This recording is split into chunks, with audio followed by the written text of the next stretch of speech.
Mga Inday. Gusto ko na sana Ba't sumubo. tumatawa ka na? Hindi, gusto ko na sana sumubo. Tapos mga Inday, okay?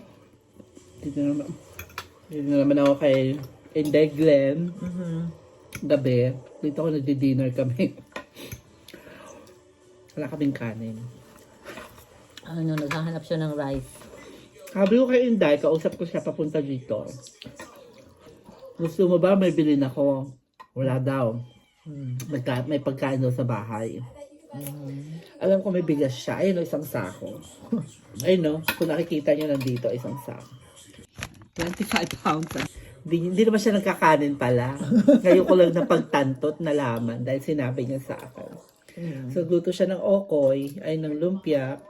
Pagkatapos ito, ginisang ano, it's asparagus with lechon and yeah, lechon. well, kung ano yung karne na nasa ref niya, pinaghalo-halo niya at may patatas.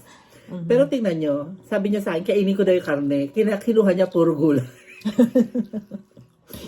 Sabi ko, papakain mo sa akin karne, walang kanin. Ano ba yun? Hello? O ngayon, alam na. Pag Nagkikway pala ng rice ito. Pag ako nandito, pupunta, dapat may kanin. Isang sako yung rice, mga Inday. Ang gagawin mo dyan? Baka naman, kailan pa yan? Nandito ba si Ma'am? Actually, bago kong bili yan, bumili ako. Oh my God. Ang sarap sana nito with rice. Ano? Lumpia. Color. Mag-guilty ka naman doon sa sinabi niya. Masarap daw to pag may rice. Kasi wala kaming rice. Hindi. So, nagluto siya. Dapat nagsain na ako. Nagsain siya, sabi niya para daw bukas. Sabi ko, kakain ka ba ng rice? Oo daw. Nakain ako pag since nandito ka. Oh my goodness. Yan, napasubo siya. Pero binigyan naman niya ako ng wine. Pampalubag loob. Kasi wala. Pero naman tong wine na to, para kayo magpainom. Ano, hirap na hirap kang tanggalin Kung mapabali ang daliri ko, pagtanggal nung cork stopper. Pero okay naman siya, Neng. Oo. Matamis ba siya? Basta lasinggera, wala mang pinipili. Matamis ba siya? Oo, sarap. Hindi naman ako lasinggera. Diyos ko, baka maniwala kayo, lasinggera ako. No, hindi yan. Actually, ilang niluto niyang ilang piraso to? 8? Makain ko na. Kumuha ka pa dyan. Nakain Kasi ko siguro na. makain ko 2 lang. Nakain ko na 3. Oh my God. Girl, kumain ka pa. Dahil 2 lang naman ang makakain ko. Bakit tinitingnan lang kita, masaya na ako?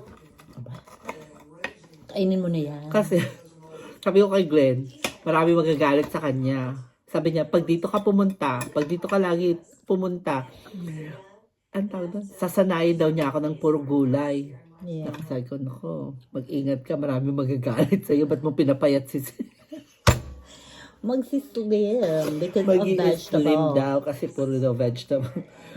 Kuning. Kung wala ng rice. Hindi ko alam kung kakayanin ko yung puro vegetable. Sinubukan ko yon, hindi ko kinaya. Meat eater ka talaga. Sino ba may ayaw ng laman? Hoy, wag niyong bigyan ng yan, kahulugan ha. Ano yon, yung red meat. Oo. Kaya nga, baka iniisip niyo. Para kayong mga... Tapos bigyan niya akong suka. Pakita ko lang sa inyo ha. Ayun ang suka niya.